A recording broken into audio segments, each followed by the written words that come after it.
በክርስቲያኑ ሀገር በክርስቲያኑ ደሴት የክርስቲያን ሀገር ተብላ በምትጠራው በኢትዮጵያ ክርስቲያኖች በየቦታው ሰማዕትነት መቀበላችን ብቻ ነው።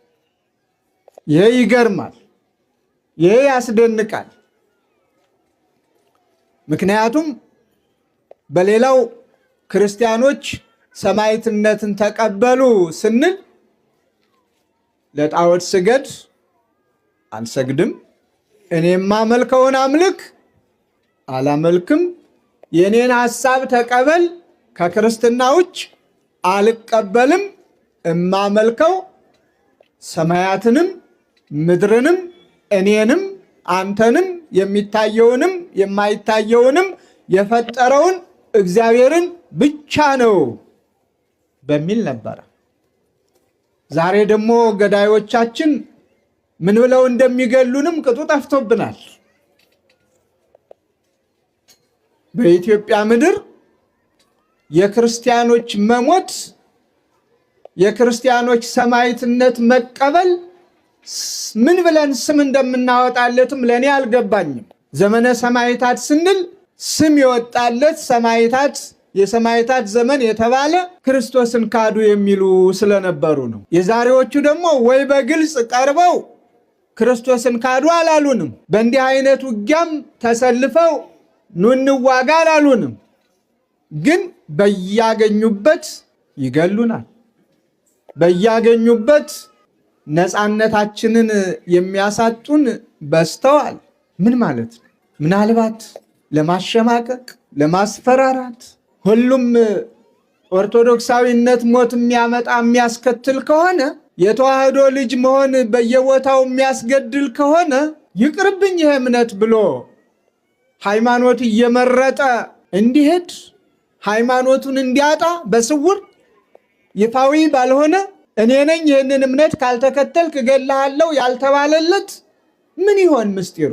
እንደሱ ከሆነ ገዳዮቻችን ተሳስተዋል። እንደሱ ከሆነ ፈታኞቻችን ተሳስተዋል። እኛም የሕፃኑ የቅዱስ ቂርቆስ ልጆች ስለሆን እኛም የእናታችን የቅድስት ኢየሉጣ ልጆች ስለሆን ኦርቶዶክሳውያን በሙሉ እትፍሪም እናቶ አትፍሪ ነው። ዛሬም የተዋህዶ ልጆች አትፍሩ ትላለች ቅድስት ቤተ ክርስቲያን።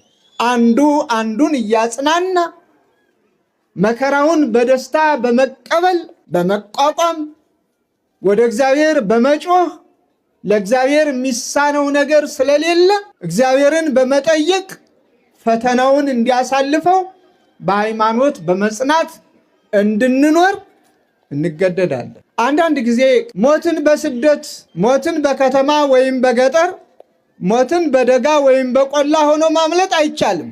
አስተማሪ ነው። የዚህ ሳምንት መርዷችን መርዶው ከዕለት ወደ ዕለት ነው። የምስራች የምንሰማበት ናፍቆናል። ሰላም የሚሰፍንበት ናፍቆናል።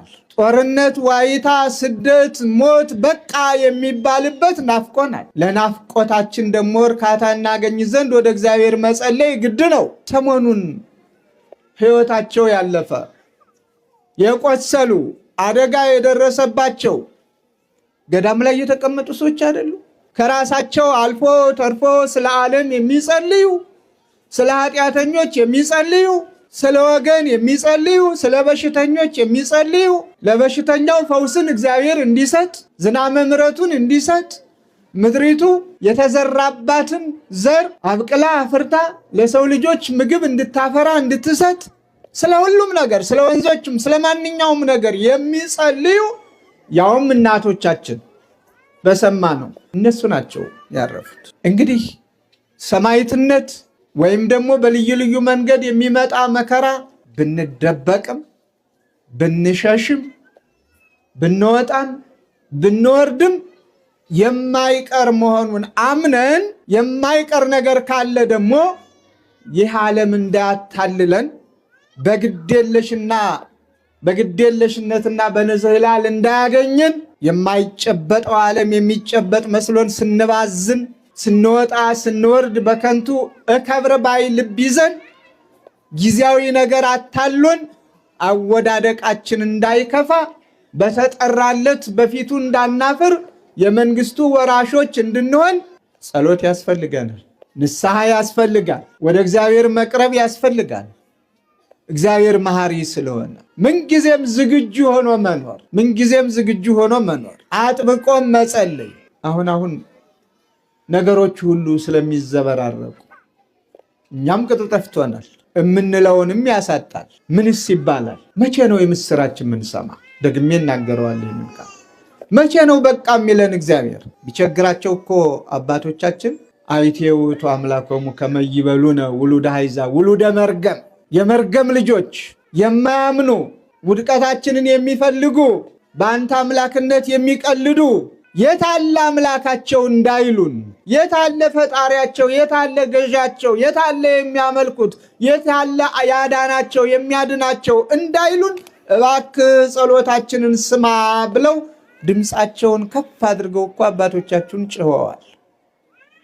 ጸሎታችንን ስማ፣ አይቀልዱብን፣ አይሳለቁብን፣ ህልውናህን ግለጽ፣ መኖርህን ግለጽ፣ ትዕግስትህ ይብቃ፣ በኃጢአት የሚመላለሱትን በቃ በላቸው፣ ንጹሕ ደም የሚያፈሱትን በቃ በላቸው፣ አንተ መሐሪ ነህና ለንስሐ አብቃቸው፣ የጸጸት ልብ ፍጠርላቸው ብለን እኮ ልናዝን ልንጸልይ ይገባል። እኛ ግን እዚያም ሞተ ስንል እኛውንን የምንተቻቸው አሁን ፈርዶብን የት እንደምደበቅ አንዳንድ ጊዜ መደበቂያ ስላጣሁኝ እንጂ የታለ ጳጳሱ ዝም ያለው ይላል፣ ያም ተነስቶ የታለ ምን ያለው ይላል። መቼስ ጳጳሳት ግደሉ አላል።